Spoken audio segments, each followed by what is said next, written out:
Everybody bowled well. Mustafiz Bhai in the pressure moment he bowled a maiden wicket. Mustafizur রহমানের মতো player থাকলে কিভাবে জিতব? শেষ মুহূর্তে নাটকীয় ম্যাচ হেরে ম্যাচ শেষে মুস্তাফিজকে নিয়ে একই বললেন নেপালের অধিনায়ক। দর্শক, বিস্তারিত জানতে হলে ভিডিওটি না টেনে শেষ পর্যন্ত দেখতে থাকুন। টসে হেরে প্রথমে ব্যাট নিয়ে শুরুটা মোটেও ভালো করতে পারেনি বাংলাদেশের ব্যাটাররা।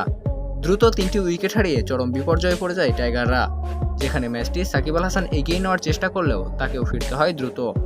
শেষের দিকে বোলারদের পারফরমেন্সে 106 রান সংগ্রহ করে বাংলাদেশ। এই রানের জবাবে ব্যাট করতে নেমে নেপাল আশারও ভালো পারফরমেন্স করতে পারেনি, যেখানে তানজিদ হাসান সাকিবের অগ্নিঝরা বোলিংয়ে দিশেহারা হয়ে পড়ে নেপালের ব্যাটাররা। মাত্র 7 রান দিয়ে 4টি উইকেট পান তিনি। তবে নেপালের ব্যাটারদের লড়াকু মানসিকতায় ম্যাচটি বের করে জয়ের কাছাকাছি নিয়ে যেতে থাকলেও 19তম ওভারে এসে মুস্তাফিজুর রহমানের মিডল ওভার এবং সাকিব আল হাসানের জোড়া উইকেট নিয়ে দুর্দান্ত জয় পায় বাংলাদেশ। ম্যাচ শেষে মুস্তাফিজকে নিয়ে নেপালের অধিনায়ক বলেন, বিশ্বকাপটা স্বপ্নের মতো কাটালেও প্রতিটা ম্যাচে জয়ের কাছাকাছি গিয়েও জয়টা না পাওয়ায় অনেক খারাপ লাগছে। এই ম্যাচটিও জয়ের খুব কাছাকাছি গিয়েছিলাম, তবে মুস্তাফিজুর রহমান খুব দুর্দান্ত ছিল। 19তম ওভারে এসে তার মিডল ওভার আমাদের ম্যাচ থেকে ছিটকে দেয়। সত্যি মুস্তাফিজুর রহমান একজন দুর্দান্ত bowler. Bangla news live, Rifat সরকার।